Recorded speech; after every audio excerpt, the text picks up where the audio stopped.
पुढची बातमी आपण पाहूयात। बीडमधील विलास घोले हत्या प्रकरणी मोर्चा काढण्यात आला। सौरव सोनवणेला अटक करण्याची मागणी आता आंदोलकांनी केली। मोर्चाला गुणरत्न सदावर्ते यांची उपस्थिती होती, तर मोठ्या संख्येने समाज बांधव देखील उपस्थित राहणार आहेत।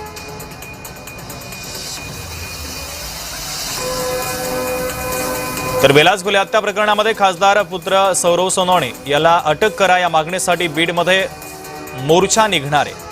रमेश घोले सहकुटुंब गेल्या 18 दिवसापासून जिल्हाधिकारी कार्यालयाच्या समोर उपोषणाला बसलेले आहेत। शासन प्रशासन या उपोषणाकडे दुर्लक्ष करत असल्याचा आरोपही आयोजकांनी केलाय। बीड शहरातील छत्रपती शिवाजी महाराज क्रीडा संकुलापासून या मोर्चाला आता सुरुवात होणार आहे।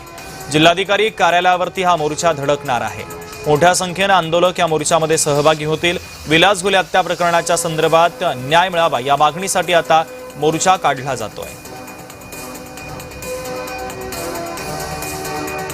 घोले हत्या प्रकरणी आपण जर बघितलं त्यांचे भाऊ 18 दिवसापासून बीडच्या जिल्हाधिकाऱ्याला बाहेर उपोषणाला बसले। विशेष म्हणजे 18 दिवस झाले प्रशासनाने त्यांच्याकडे लक्ष दिलं नाही। आपल्यासोबत आज आहे तर एक विराट मोर्चा निघणार आहे। काय मागणी असणार आहे आपण हे जाणून घेणार। बाळासाहेब, काय मागणी असणार आहे? विराट मोर्चा निघणार आहे। 60 दिवसापासून विलास घोलेचा खून झाला। त्या खुनामध्ये जे काही आरोपी अटक केले, पण उर्वरित आरोपी जे पुराणी जॉबमध्ये जे आरोपी असतील त्यांना अटक केलेलं नाही। बाकी अजून काही मागणी आहेत, परंतु त्या आरोपीला अटक केली पाहिजे ही आमची मागणी। जर माझी स्पष्ट भूमिका आहे की जर पुराणी जॉबमध्ये नाव येत असेल तर एसपीनी त्याच वेळी क्लीन चिट दिली होती, यांचा काही संबंध नाही। याच्यात मला वाटतं एसपीचा दोष आहे आणि त्यांनी स्वतः होऊन क्लीन चिट अजून तपास नाही, काहीच नाही। मी राज्याच्या गृहमंत्र्यांना विनंती करेल, या केसकडे गांभीर्याने लक्ष द्या।